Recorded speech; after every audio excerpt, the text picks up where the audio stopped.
And as you'll know, if you came to this morning's opening session, two elements mark out the Decarbonate conference as different from other decarbonisation events. First is the emphasis on place-based thinking. And this is about understanding how rapid decarbonisation is actually going to work on the ground. And the second related emphasis is on how transport decarbonisation can be delivered in ways that enhance rather than detract from human well-being and flourishing. And I'm delighted that we have Paola with us because she's able to speak to both these aspects through her work. Paola Jirón Martinez is Associate Professor at the Faculty of Architecture and Urbanism at the University of Chile. She's coordinator of the PhD programme on Territory, Space and Society and director of the Millennium Nucleus on Mobilities and Territories. And her main research area is urban studies from the perspective of everyday dwelling experience. And the title of her talk today is Situating Knowledges and Travelling Know-how in Urban Planning and Smart Cities. So thank you, Paola, and over to you. Thank you very much, Nicola, and thank you for the invitation. I'm really happy to be here and share what we do here in Chile. I'm going to share my screen now. Can you let me know if you can see okay?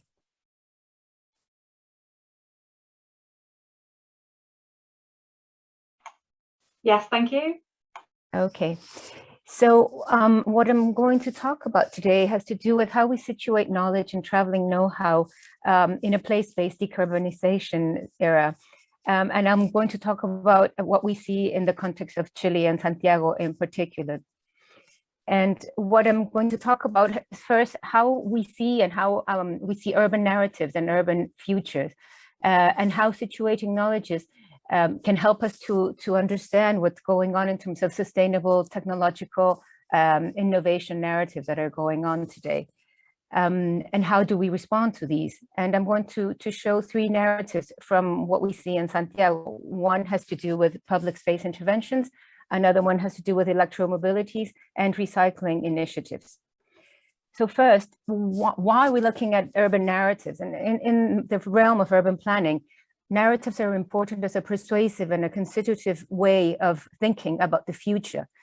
And some of these narratives are structured as myths and promises of a better future and a new state of the world. So what we see, what we look in them, particularly in urban planning, is how they can help us in urban planning ideas. Mobility of ideas in urban planning are strongly oriented around the construction of a narrative that allows for persuasive communication. And there's a circulation of narratives going on. And in Latin America, there's plenty of studies that include narratives from here that go elsewhere. Social urbanism, for instance, from Medellin, cable cars, or Puerto Madero from Argentina. But we also receive a lot of narratives that come from the north and that are installed within public policy sometimes it's through private investment. And we have to see how we deal with these narratives. So how do we situate these narratives in our context today? In Latin America, particularly, there's a decolonial thinking in terms of urban interventions. What we've looked at is how urban planning and urbanism in general has received thinking and theories and models of cities that come from the north. And many of these narratives are quite contradictory sometimes in how we can relate to the context of what's going on. So there's a lot of discussion today about how we start situating our thinking and our way of interventions from a decolonial perspective and from the knowledges that we can provide from our local instances and look more clearly into everyday practices in order to situate these knowledges and plan and intervene our cities, looking at what's really necessary in dialogue with northern ideas, but really situating the knowledges and acknowledging some of the things that are going on in here.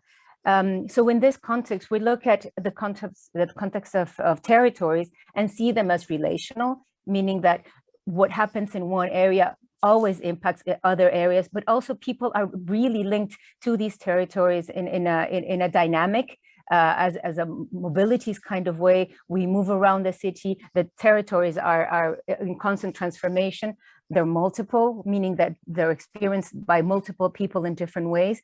And they always express conflict and very conflicts going on in our territories, particularly as most Latin American cities experience severe inequalities today. So what we're doing today in terms of our urban planning theories is questioning ways of doing urbanism in Latin America. How do we situate the ways that we plan and we intervene in dialogue, but really thinking about what's going on from Latin America. So I'm going to present 3 narratives. Some of these have been published and I've discussed in other areas, but the reason why I'm explaining these is to situate how we can use these knowledges in order to situate the discussion further. So the first one has to do with smart cities and public space interventions. Smart cities is a very strong narrative going on in the South today. It talks about the democratization of cities through participation and technological innovation. There's a lot of discussion on that and how the sustainable transformation can take place through innovation and techno-utopic discourses. So in this context, in this narrative, the urban future is seen as inherently transformative and positive, and inhabitants are seen as users of these new technologies and these new interventions, and not really as political actors. So in this context of the narrative of smart cities, at least in the way it's presented in Chile and Santiago in particularly, there is no place for conflict, particularly in terms of inequalities and multiple forms of exclusion. So what we see in the interventions or in the narrative that is taking place in Santiago is that they're so concentrated on the technological positive transformations that they may distract from structural or more complex problems that are taking place in cities like Santiago. So Santiago is a public initiative wanting to promote smart cities in the city of Santiago as a metropolitan area of more than 7 million people. And the way it promotes this smart city idea is the main one. It has to do with this very colorful intervention called Paseo Vandera, and this is the main web page of Santiago. And Paseo Vandera is a long street floor mural that's been painted with very colorful material. It's a transformation from a place that was used as parking space while the metro construction was taking place. And it became this very trendy and very colorful and very visited and touristy pathway in Santiago. And it was promoted as a technological hub, but what we really had was very little technological innovation. It had some sensors and some lighting, but the main attraction had to do with the painting on the floor. And it was sponsored by Banco Santander and by Carlsberg Beer and a museum. So each stretch of the mural was sponsored by a specific private company. And what we saw was after a few months, it got stretched even further as a painting on the floor. And this is what it seemed to be the most technological advance within this intervention. But what we saw here was that the intervention was actually, in real terms, it was just a painting on the floor, because after a few months, and I don't know if you know, but we've had a lot of public manifestations in Chile over the past 2 years.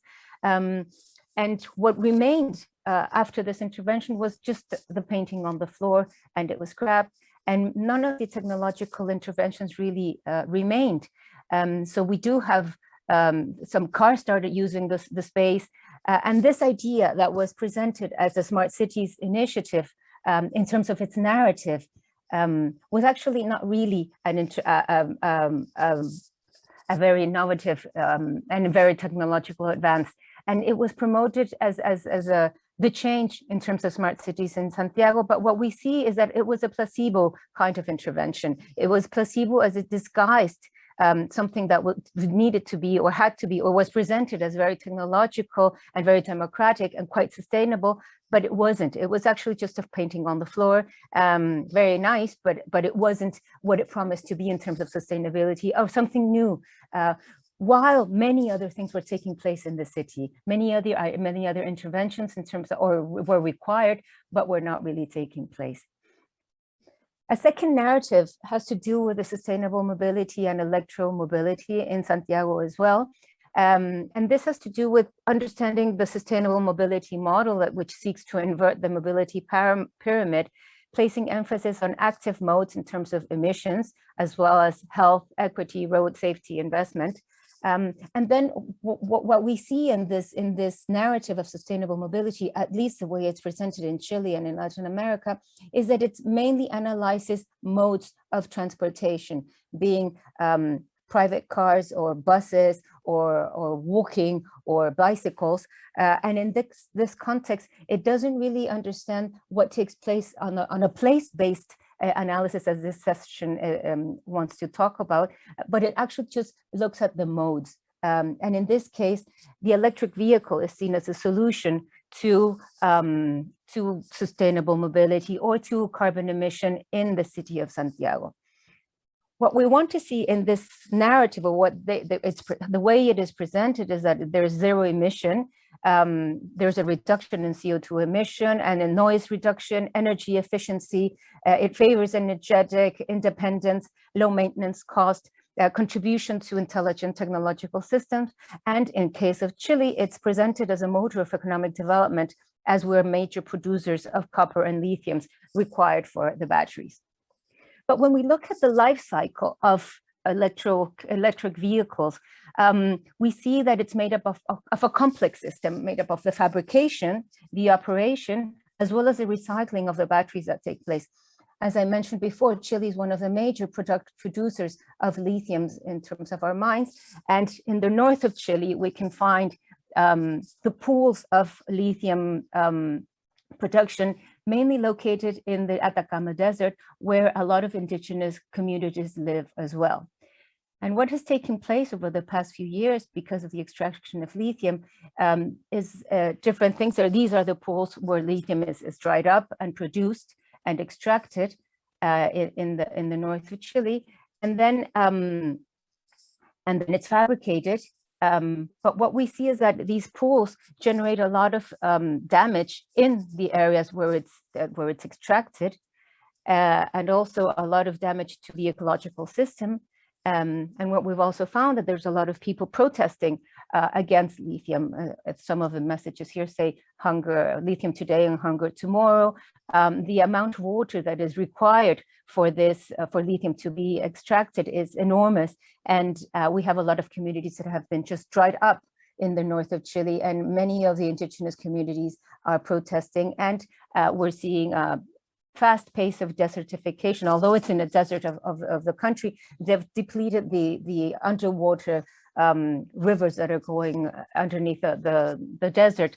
So there's a lot of protests going on for the production of lithium batteries in Chile.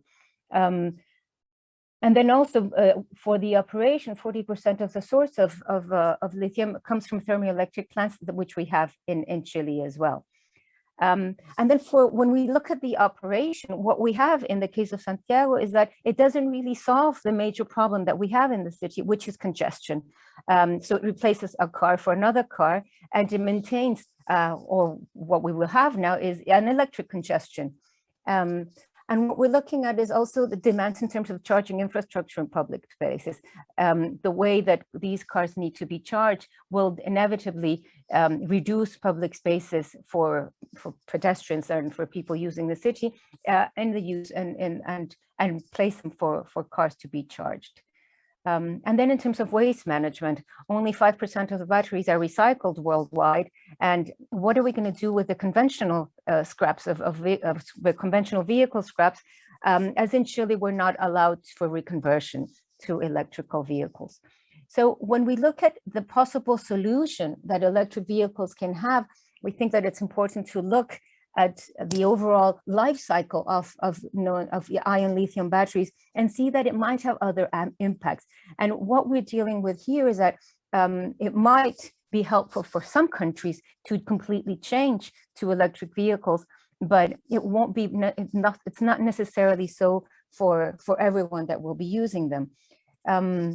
So when we look at the benefits that are focused on the operation of the electric car and not on its fabrication or the recycling, we start seeing that there might be some problems with this. And what we have in Chile is what we call sacrificing zones, particularly in terms of the Atacama Desert, where people are, as I showed you before, people are protesting for these mining areas. What are we going to do about the batteries, the recycling of batteries and the conventional cars, and how equitable will there really be to implement electric vehicles in Chile, as these cars are quite expensive for us, and it might only benefit higher income areas or higher income groups. There is a lot of discussion on the changing of public buses as well, and we've had a lot of buses, particularly brought from China, as the Chinese are really catering to lower or less developed countries for their cars. But still, there is a lot of discussion on what will happen to the lithium batteries and whether these will be sustainable in terms of sustainable mobility for us as well. So a third narrative that I'd like to mention has to do with recycling and how recycling is seen as something quite positive.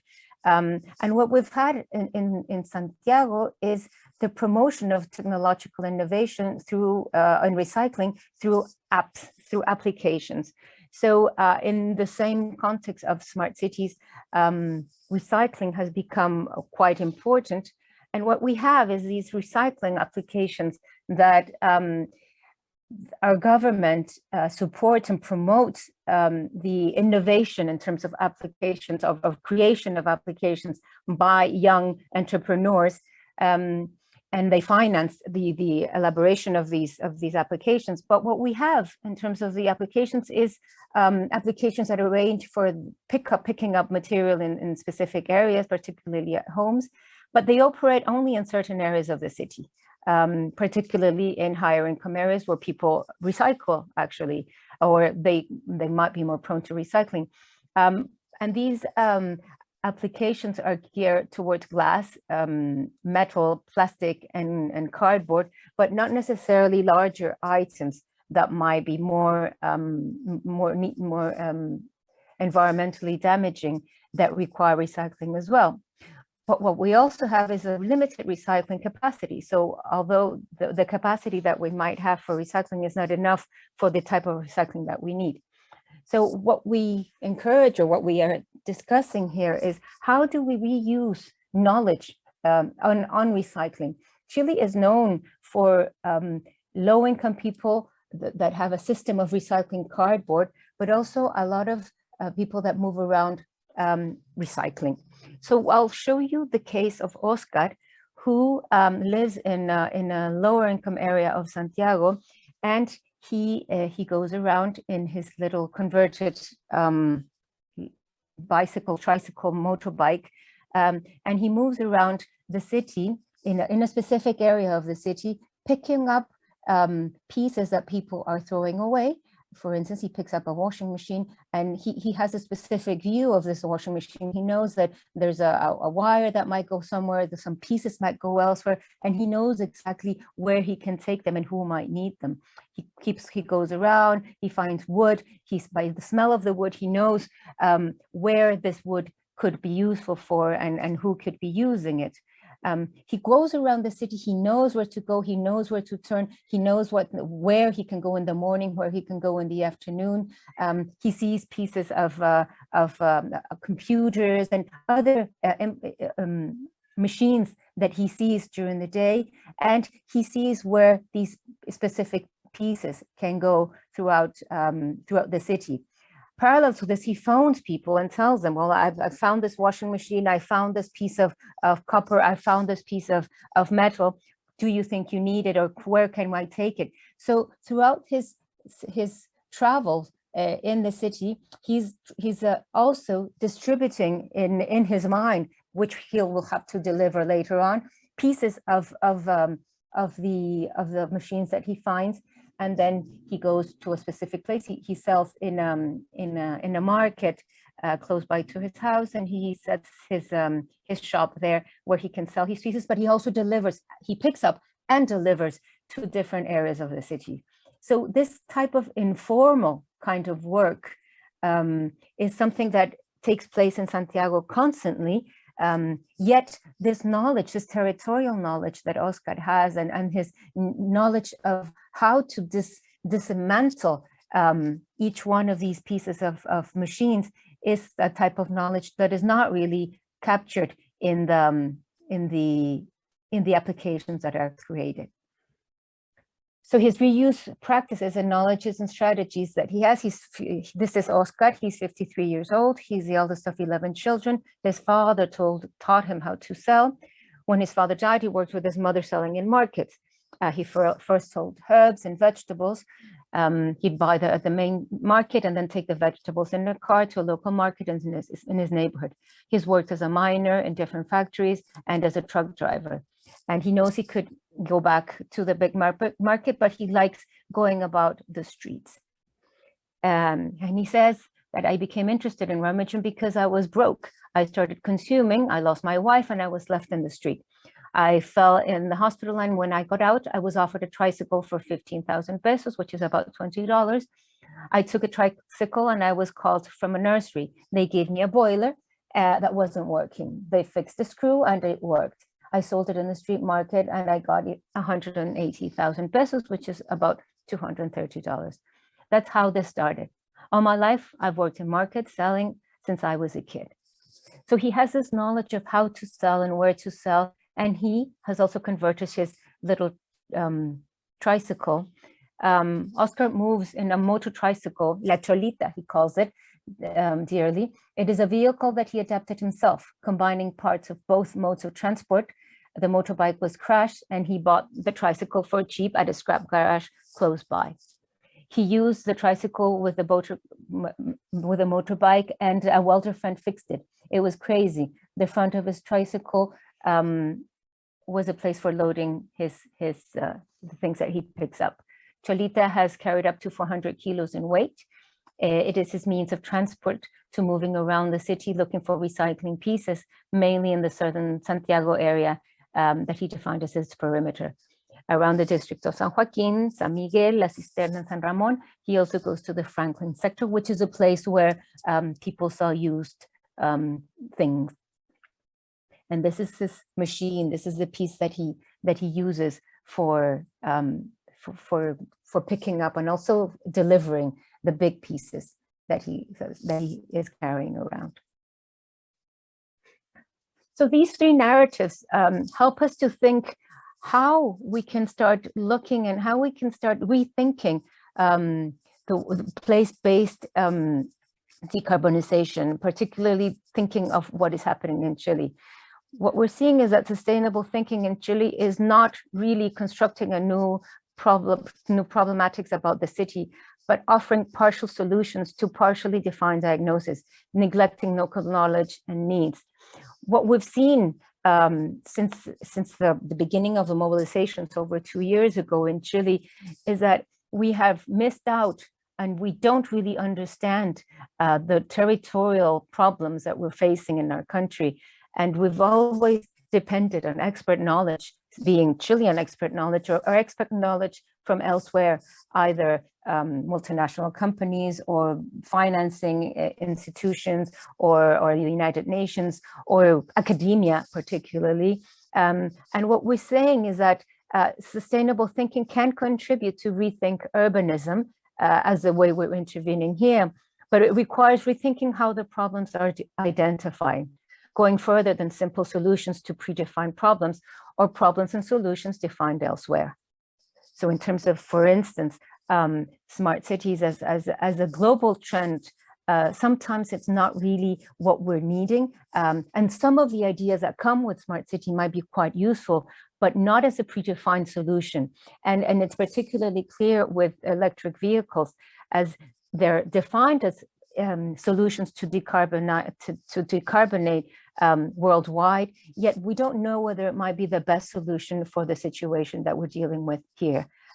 Particularly in terms of how the production of lithium batteries are destroying complete areas in the north of our country.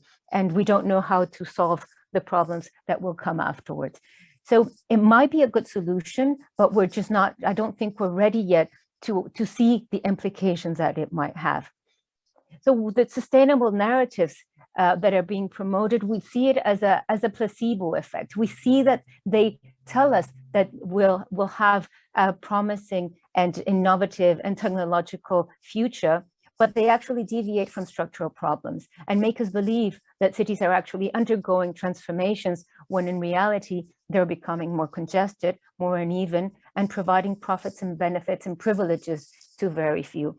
And in case you don't know what's happening in Chile, because of the manifestations that we've had, we're now writing a new constitution, because one of the ideas that came out very strongly during this time was that some people in our country were benefiting from the privileges of the system, but the majority wasn't. So in terms of urban planning, it was quite visible that we have very poor and very low quality housing schemes and very poor infrastructures, poorly accessible infrastructure and transport systems. Yet we're talking about the implementation of electric vehicles that are quite expensive for the majority of population. And I don't know, we're not really sure who it really is who's going to benefit from these type of things that we're implementing. The same goes for the applications. There's the people that might benefit from the applications are the owners of the apps, but not necessarily the city as a whole. And what happens to all these people that work in a recycling business in more informal manners, and how are these knowledges incorporated and recognized in a planning system? How do we acknowledge the different knowledges that we have that can be brought up or brought into our planning system when experts are the only ones that are considered as possible carriers of knowledge? So there's a lot of discussion, or what we're proposing is to start situating knowledges and considering the different types of knowledges that need to be recognized. So when we talk about a place-based understanding of decarbonization, I think it's more than just thinking about what happens in one country specifically, but it's a global kind of discussion that needs to be recognized. How would the implementation of for instance, electric vehicles in London, how would that be related to what's happening in Chile's northern desert? So when we think about place-based understanding of decarbonization, we need to recognize, resist, and repair, which are things that we're talking about here. For once, recognize everyday life practices. When we look at sustainable mobility only through modes, we don't really observe the implications that a change of mode can have on everyday life. And the emphasis on modal versus a trajectory, meaning the trajectory, meaning how we move about, how we recognize the whole aspect of mobility and the whole implications of everyday trajectories, and not just the modes. Because me personally, I walk and I take public transport and I drive in one same trajectory. So how do we incorporate the different modes in observing sustainable mobility? How do we also recognize the life cycles of materials that we're using? Not just how they will, for instance, with electric vehicles, how they will operate in a city, but where do they come from and where will they end up after their use? And what we're seeing is that mobility issues may not only be solved by transport solutions. Mobility issues can be solved by other means as well, which may have to do with infrastructures or interventions in terms of housing, or interventions in terms of employment, or in terms of policies of care, and not necessarily by just transport solutions. So there's a lot to look at, and how do we relate mobility to transport in general?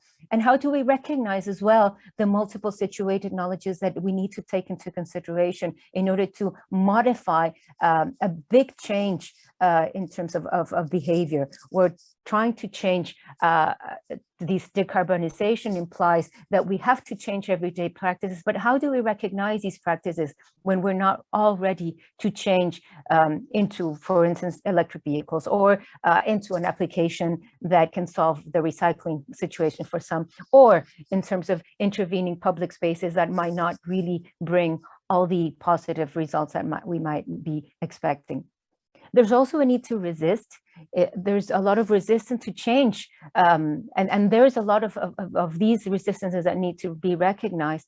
And how do we start changing everyday life when there are aspects that cannot be changed, or people are not really willing to change? How does that become about? It's not just a matter of forcing people to change into an application for recycling or into an electric vehicle, but there's a lot of energy-based decisions that are more important perhaps, or more influential in decarbonization than just the car. So how does this everyday life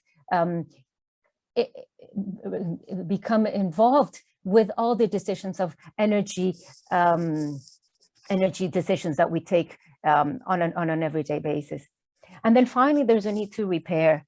There has been decades of uneven decision-making in Chile particularly, and in a global manner. And how do these territories that have been shattered, how do they become repaired?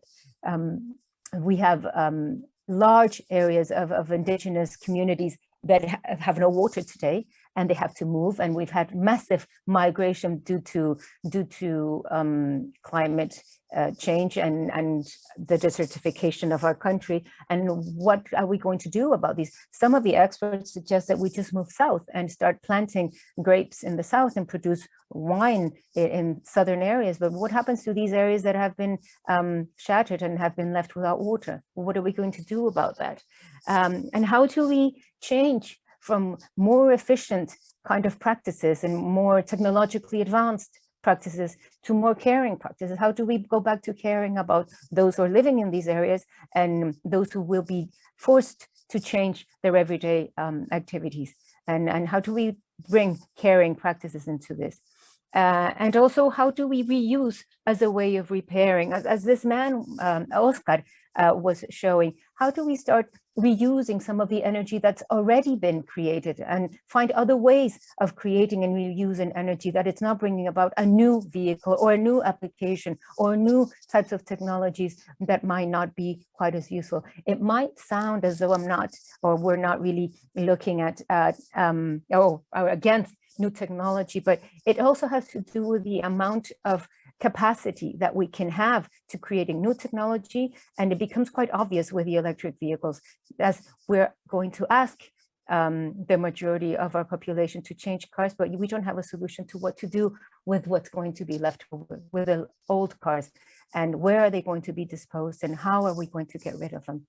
So that's what I wanted to talk about. This is what we're looking at in Chile, and I hope that this might bring about some discussion of how do we relate from what you're doing or what you're thinking about in the UK, for instance, to what might be happening elsewhere in the world, and how do we enter into dialogue when these initiatives or various narratives that are presented as very sustainable initiatives, how do we look at them without considering the place-based discussion that might surround them?